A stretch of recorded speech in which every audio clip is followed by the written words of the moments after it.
Bom dia, presidente. Bom dia, colegas parlamentares, da galeria, da imprensa, quem nos assiste de forma virtual também, quem me acompanha pela minha rede social. Ontem eu anunciei que faria hoje mais um pronunciamento sobre o caso do julgamento pelo partido que eu fui eleito na eleição de 2022, sobre o PSC, mais uma nova descoberta sobre esse julgamento.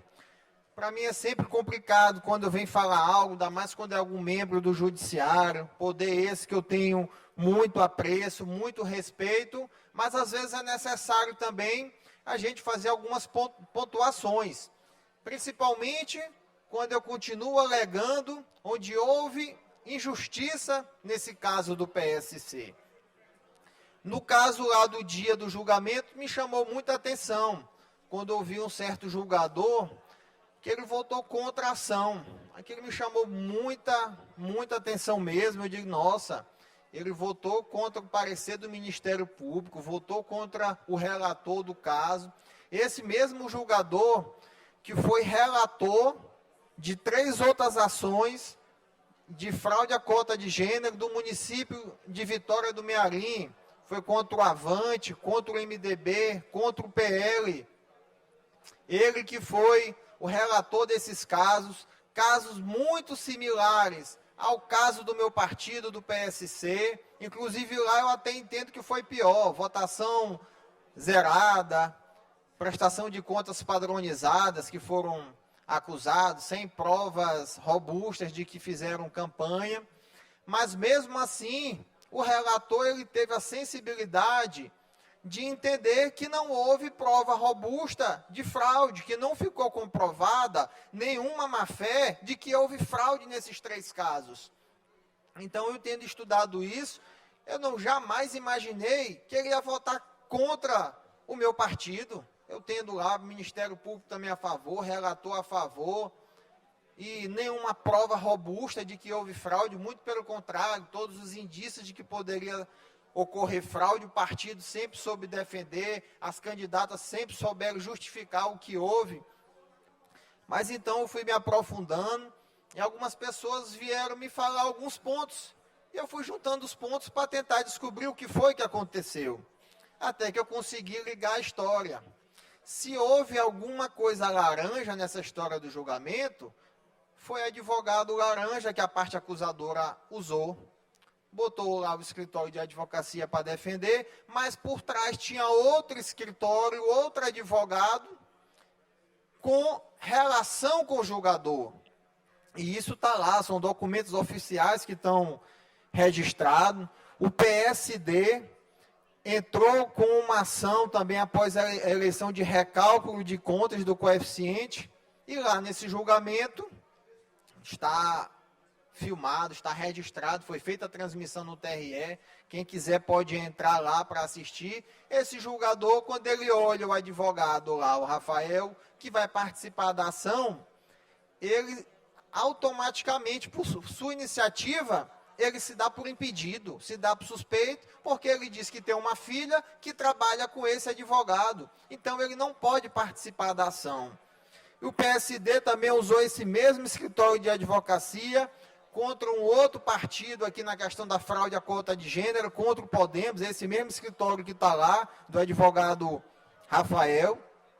E o que chamou mais atenção do meu caso, onde para mim está mais do que inegável essa questão, foi no caso do União Brasil, que o advogado não estava habilitado enquanto o processo estava aqui no TRE, mas após esse julgador dar o voto contrário ao meu partido, o que é que o PSD faz na ação lá em Brasília? Habilita esse advogado no processo contra a União Brasil. Ou seja, está, para mim, devidamente provado, com provas robustas, de que o advogado não foi simplesmente registrado de forma oficial no julgamento, para o julgador não se dar por impedido, mas isso de maneira nenhuma, de fato, o impediu de ter lá suas relações com o advogado esse, inclusive, que participou presencialmente do julgamento do PSC, estando lá no TRE, junto com a parte dos acusadores, esteve lá no dia dos julgamentos, só não fez constar de maneira formal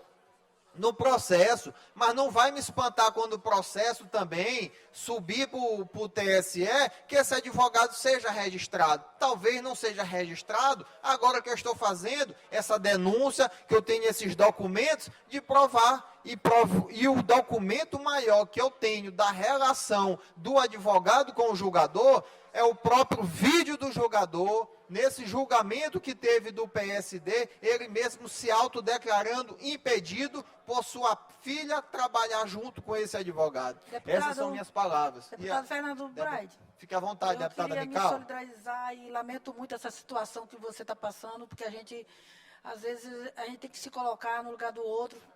Eu sempre fui contra essa questão de cota. Não vejo aumento nenhum da participação da mulher na política por meio desse regulamento, desse critério. O que eu percebo em toda a minha vivência, assim, desses anos que a gente tem organizado, tem tido contato com mulheres que têm vontade de sair como candidata, o que atrapalham elas são a questão de desvinculação de cargo. Isso que atrapalha, que isso aí que deveria ser analisado.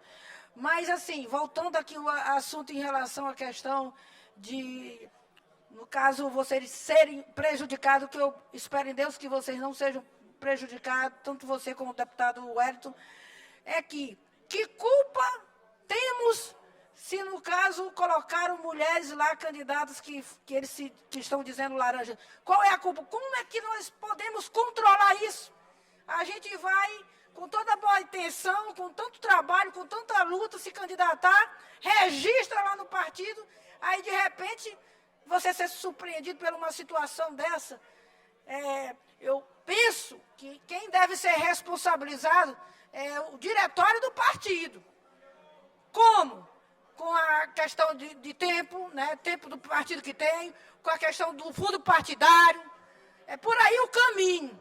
Mas os candidatos, as pessoas que se filiam ao partido, de maneira nenhuma deveriam ser penalizadas. Então, é uma coisa que deve ser estudada e deve mudar essa legislação, porque realmente tem atrapalhado a vida de muitas pessoas e são verdadeiros inocentes, porque nós não vamos compactuar com esse tipo de coisa e saber, vamos arriscar a candidatura, e na hora, tendo uma pessoa como candidata laranja, eu tenho certeza que você nada sabia de uma situação dessa.